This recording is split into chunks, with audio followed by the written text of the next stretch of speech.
probably one of the worst people to do accents. However, I just love to throw one in randomly, even though it's literally horrendous. For example, I'm cooking and I didn't like the way it was feeling on my hands, so literally just, oh, that's horrible, isn't it? What the fuck is that? That's supposed to be British? Jail.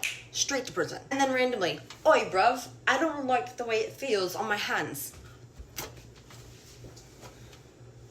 I'm gonna be banned from the fucking UK. Or it's this random fucking like wannabe Spanish accent. Like, I don't know what it is. Listen, I don't know why they make me touch this shit, but I really don't want to touch it. Like, fuck that shit. Listen. I'm about to get a call up from my family being like, was that supposed to be us? Because disgrace. Spanish card, take it. And neither of those accents is even an insult. I genuinely like them, but I can't do them. So why do I try? I'm still gonna do it. I'm just not gonna, well, it's on the internet now, but family, please don't take my card. I love y'all. Also, UK, I haven't even met you yet. Like, don't ban me.